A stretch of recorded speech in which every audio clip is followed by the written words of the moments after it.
Hello everybody and welcome back to F1, but this time we're on 23 and it's about time. So I've gone through all of the team setup stuff already, just because some of you watching probably would have seen it about 1,000 times by now if you watch other F1 YouTubers. But if you wanted to know what it's like, it's pretty much exactly the same as all of the other games.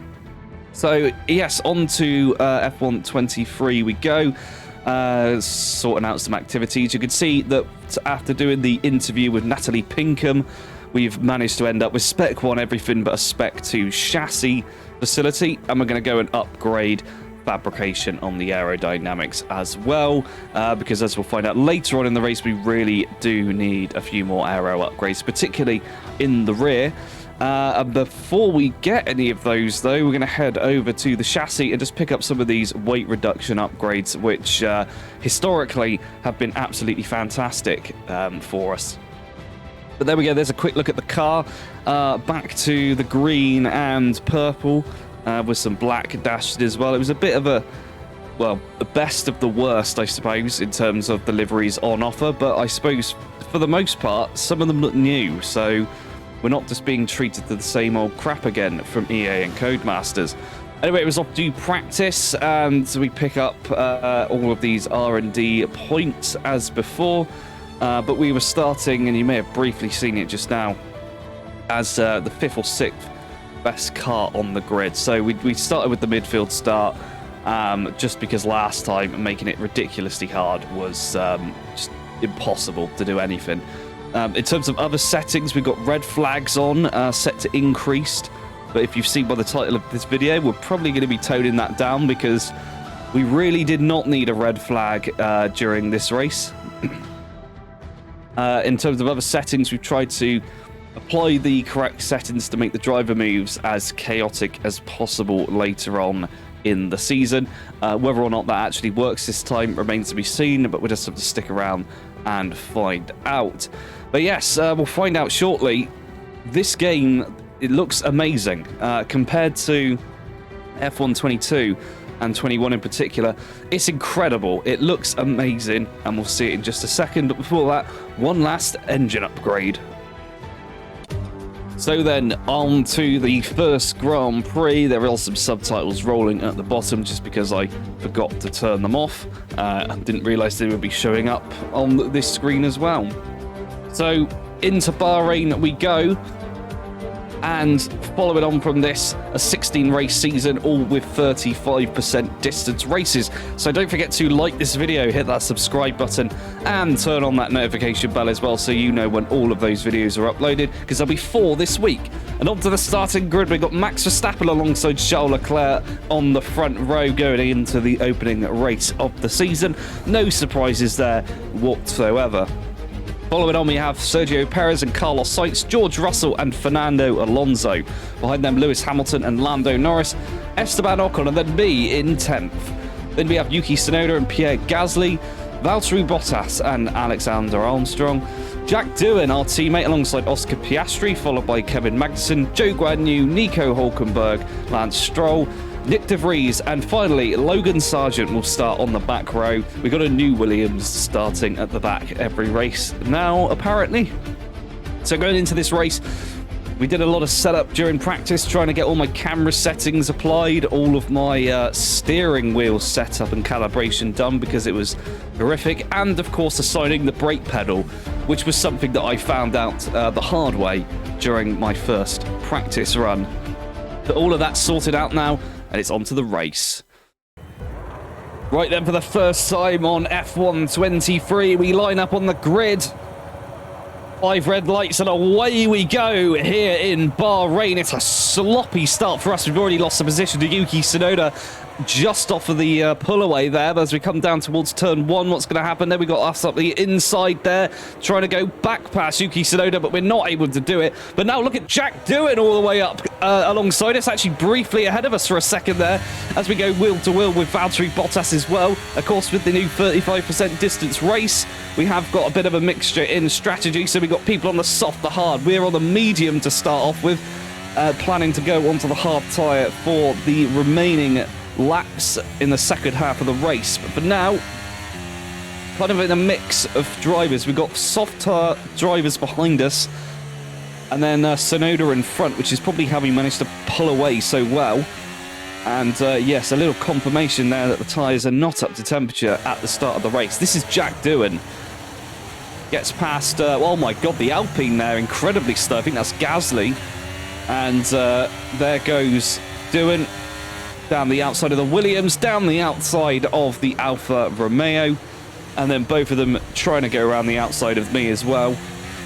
Doesn't quite work out for the two of them on this occasion. And unfortunately, Jack Doohan not able to push past the Alfa Romeo on the first few corners, but coming up here at the top of the hill, goes around the outside of the Alfa Romeo and slots into P11, which is a great start for our teammate. Oh, it's actually P12, but it's a great start for our teammate in the opening race. And it looks like the Ferrari of Charles Leclerc is leading the Grand Prix from Verstappen right now.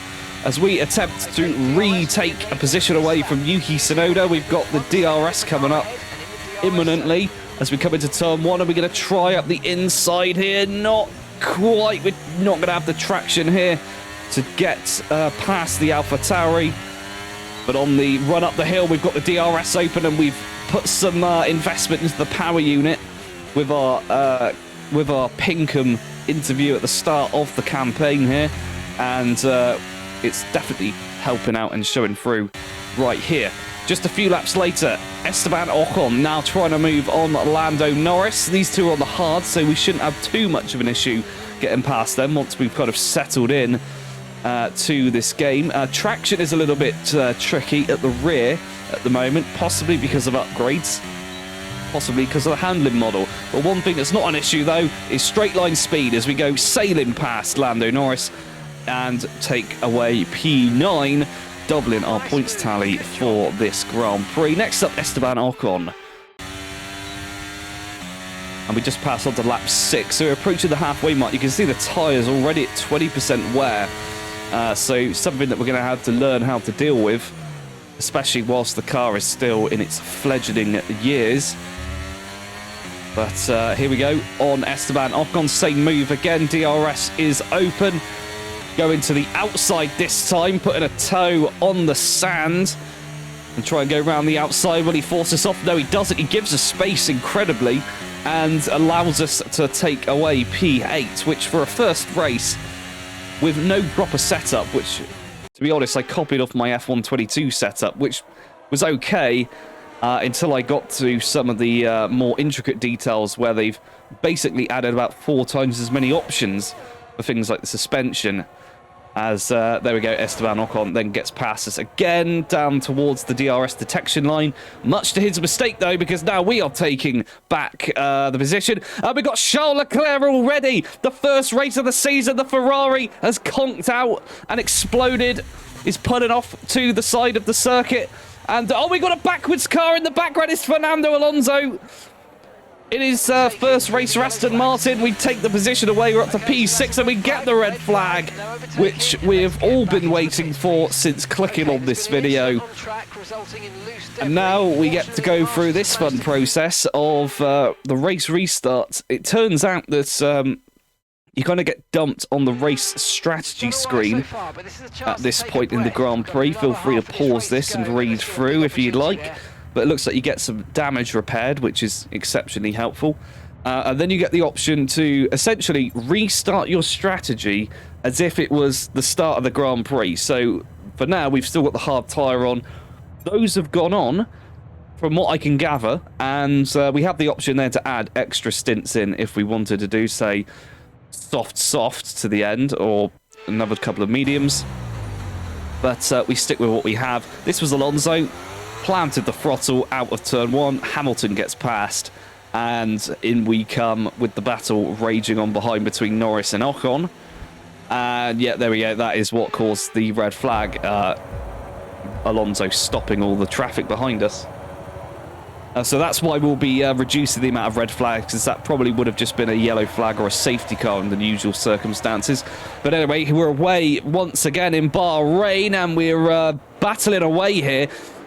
Losing a position there to Norris, who jumps all the way up to P4 past both Mercedes. We got the inside of Hamilton, And on the way up the hill, will we try and make a move on Russell here? I think the tyres are, definitely confirmed that those are new tyres. Up the inside of Russell. Can we hold it together here? No, we have managed to pass him here in the previous seasons, maybe 3 or 4 on F122, but this time we don't quite have the car, especially in the aero field, to get a move done on the Mercedes, which is a bit of an issue because for the first part of the lap we're quite fast, where it's all straight lines. For the rest of it, we're not very fast, and that's how Lewis Hamilton has been able to close to within a tenth, and he's going to go to the right-hand side now, and we'll go up the inside into the final corner. We're going to fight it round the outside, and then try and use that straight line speed to our advantage, because if there's one thing that he doesn't have yet, it's DRS and straight line speed. And it's actually allowed Fernando Alonso behind us to try and make a move on Hamilton as well. We'll try and keep an eye on that, see who's ahead. Alonso ahead right now, but Hamilton's got the inside going up the hill. And yeah, he does in fact take the position away. The Aston Martin clearly not quite as reflective as it is reflected its performance in real life just yet. I think there's going to be some updates to that a bit later on in the week, hopefully. Hey, look, we're actually playing the game. This is completely night and day from last year, where we had to basically sit for 6 hours not playing, if you bought the Steam edition. And there's Lewis Hamilton not caring about a word I've got to say as he goes around, down the inside of us into the final corner. This time, we're going to get the DRS because he was ahead at the detection zone. Or we don't get the DRS, actually. We just overtook with the ERS there. So clearly a Mercedes problem is straight line speed. Ours, though, is traction, specifically on corner exits. I think with the handling model changes, they've made the traction control on medium a little bit more slippery, and it's meant that we start wearing out the tyres a little bit quicker. Not much we can do about that, though, besides try and upgrade the car and hope we can kind of cancel out the changes later on in the season. Okay, keep an eye on that gap ahead. But here we go, we've passed the halfway mark. Norris on the medium up ahead has managed to pull out a bit of a gap, but he might lose some of his tyre life later on in the season. This time Hamilton is clever. He sits behind us because he knows what we were going to do if he tried to overtake us. We actually make a mistake there, losing the rear slightly, and now we're going to have to try and make up for it with the ERS. You can see the proximity arrow. There it goes. It's moving across, and here we go into turn 1, into the fog of the desert. He hits us. Not really sure why. That was completely unnecessary, but he has taken us up the inside, and we'll now have to stare at the back of Lewis Hamilton. Or shall we? We're going to fight it anyway. DRS is open. Up the hill we go. Down the inside of Hamilton. Can we stick alongside him just enough here on corner exit? We should be deploying the ERS there. I don't know why I'm not doing it, but we try to get through before the S's, and unfortunately Hamilton gets away. We may have another chance later on in the race to try and get past him, or at least try and reel in Lando Norris, which is what we've done here as we skip ahead to the end of lap 18. Lando Norris up ahead, slowing down, potentially. The medium tyre not able to last the 11 or so laps it's been since the red flag restart. And we've got massive straight line speed here. Norris is going to defend to the inside. We're going to plant it around the outside. Amazingly not locking up. I think they may have adjusted the amount of slipperiness on the curves in this game.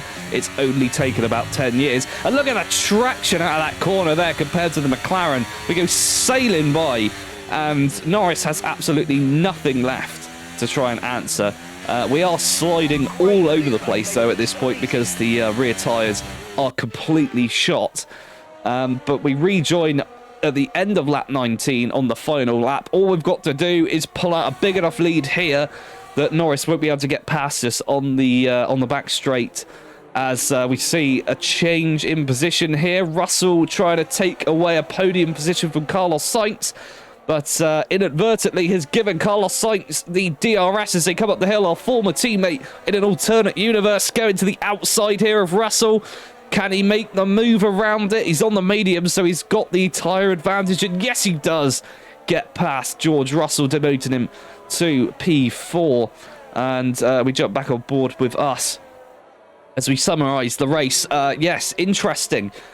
Absolutely amazing looking, and even just driving around here in Bahrain, you can see a little bit of fog around. I'm not sure if that's supposed to be a sandstorm or just kind of like a haze from the evening, but it's really atmospheric, and this just looks incredible compared to the previous game. Maybe I'm just making it up, but it looks completely different. And yeah, we just rejoin now as I just recover from having the worst cramp in my foot that I've had in about 10 years there, as we come up through Sector 3. Norris is closing up here. This is probably one of his only opportunities to get past. But yes, interesting. Not much change going on with the career mode, much to the anger, and quite rightly so, the anger of everybody.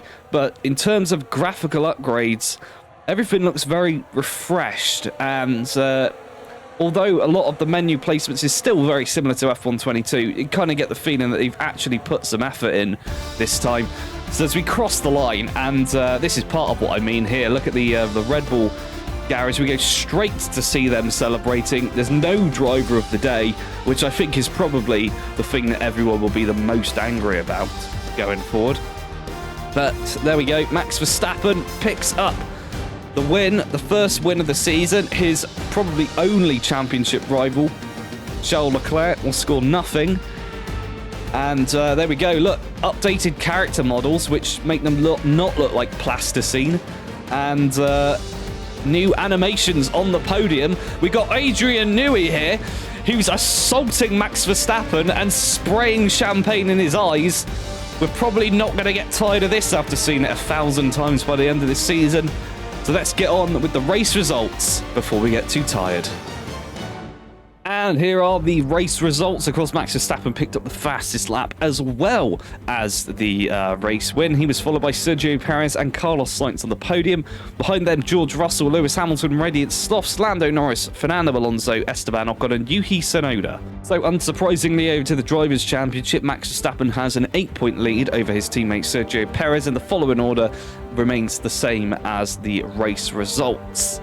But further down the order, outside the top 10, we have Lance Stroll, Jack Doohan, Alex Albon, Valtteri Bottas, Oscar Piastri, Joe Guan Yu, Kevin Magnussen, Pierre Gasly, Logan Sargent, Nico Hulkenberg, Nick De Vries and Charles Leclerc. And into the Constructors' Championship, Red Bull have a 22-point lead over their closest rival Mercedes. They're followed by Ferrari in third. Then we have Slothz leading the three-way fight between McLaren and Aston Martin for fourth. Then Alpine, AlphaTauri, Williams, Alfa Romeo and Haas with 0 points. That's all for this race. We'll catch you tomorrow for Saudi Arabia.